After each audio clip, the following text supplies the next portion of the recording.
Les médias suisses remplissent une fonction essentielle pour la formation de l'opinion, l'information dans les régions et la cohésion sociale.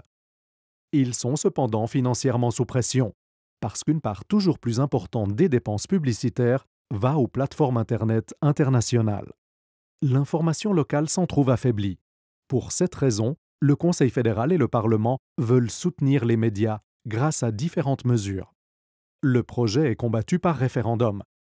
Le comité référendaire estime que le financement de médias privés par l'État est inutile et nuisible. De quoi s'agit-il en détail? Les recettes publicitaires des médias suisses ont chuté ces 20 dernières années. Plus de 70 journaux ont disparu depuis 2003. Le train de mesures en faveur des médias vise à renforcer l'information, en particulier dans les régions. Ainsi, le rabais accordé sur la distribution des journaux et des magazines associatifs par la Poste sera poursuivi et même étendu à davantage de journaux et à la distribution tôt le matin. Des aides seront également octroyées aux médias en ligne qui traitent de sujets suisses. Seuls les médias qui sont en partie financés par leurs lecteurs en bénéficieront.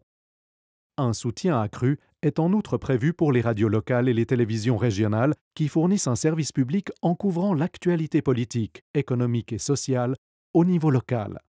Enfin, les agences de presse et la formation des journalistes seront elles aussi soutenues, ce qui profitera à l'ensemble des médias.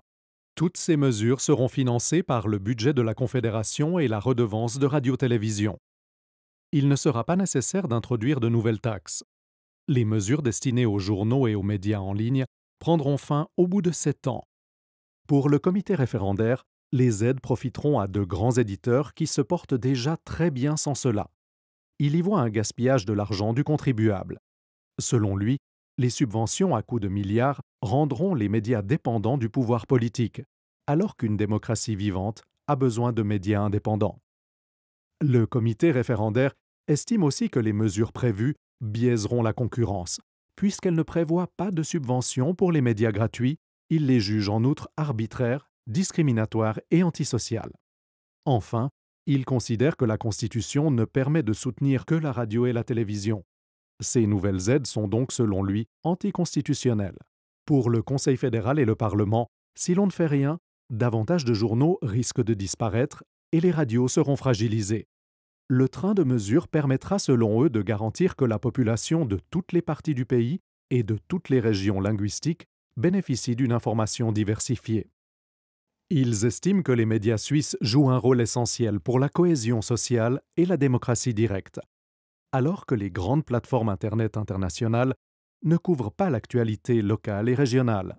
Le Conseil fédéral et le Parlement considèrent que l'indépendance des médias restera garantie et que les journalistes pourront continuer d'aborder n'importe quel sujet. Pour toutes ces raisons, ils vous recommandent de dire oui au train de mesures en faveur des médias.